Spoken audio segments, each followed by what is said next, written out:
Assalomu alaykum. Ismim Ibrat. Bizneslarni tizimlashtirish va avtomatlashtirish bilan shug'ullanaman. Google Sheet 20 ta formulalar darsligida bugun query'lar, ya'ni murakkab analitik funksiyalar bilan ishlashni ko'rib chiqamiz.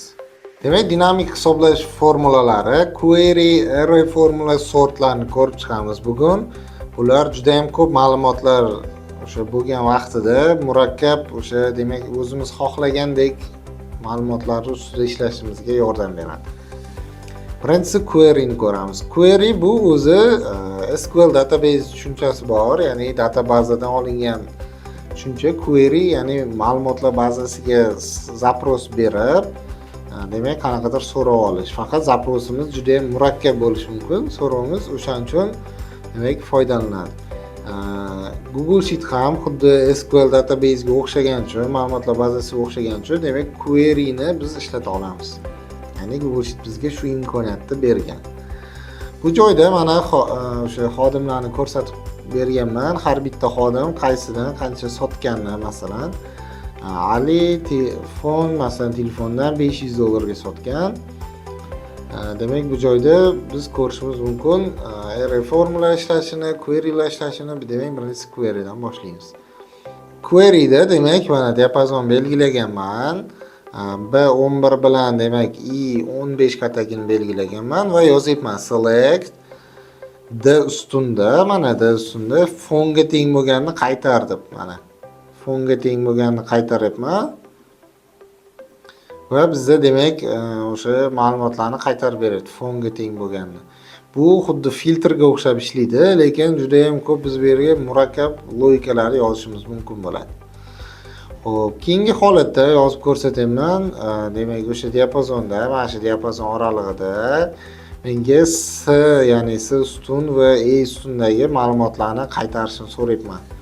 Ya'ni bu bizga juda ham qulaylik beradi. Biz VLOOKUP o'tgan darslarda ishlatdik. Qidiruv va bog'lash funksiyalarida umumiy tortib kelardi.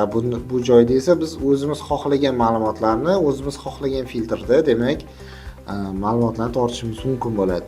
Asosan bu отчетlar chiqarishda demak kerak bo'ladi. Keyin o'sha отчетlarni chiqarib biz diagrammani qulay biz demak sozlab olishimiz mumkin.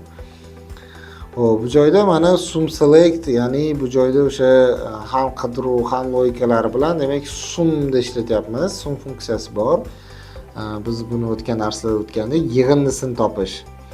Bu joyda mana biz diapazonni belgiladik. Select mana sum e, ya'ni e ustundagi yig'indi qaysi ver degan tarjimasi qayerki shart yozishda bo'ladi. D teng laptopga bo'lsin.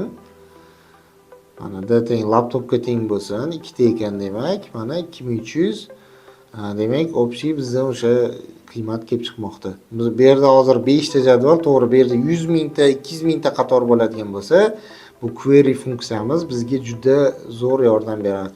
Ya'ni ma'lumotlar bazasi alohida отчетlarni shakllantirishda demak kerak bo'ladi bizga. Va qanaqadir ma'lumot sirasi yangilanishi bilan demak отчетlarimiz ham sirasi o'zgaradi, demak diagrammalarimiz ham ta'sir qiladi o'ziga, o'zgarishiga. Xo'p, bu joyda sort funksiyasi bor, ya'ni tartiblash ma'lumotlarni biz beradigan shartimiz bo'yicha tartiblab beradi. Biz demak diapazonni berdik va 4-ustun mana sort kolumnini tanlamoqda. 4-ustun bo'yicha tanlab ber bizga. Mana buni o'sish tartibida. Hozir false turibdi, demak bu ascending, ya'ni oxirdan tepaga, ya'ni boshidan oxiriga bo'ladigan bo'lsa biz true ni berib qo'yamiz. Mana 300 dan 1200 gacha bo'lgan tovarlarni demak o'sish tartibida filtrlab berdi. Hozir biz 5 ta uchun ko'ryapmiz, to'g'ri? 100 mingta ma'lumot bo'lganda jinsi, yoshi, masalan, mijozlarimiz qaysi tuman, qaysi hududdaligiga qarab masalan har xil sortlashimiz mumkin bo'ladi.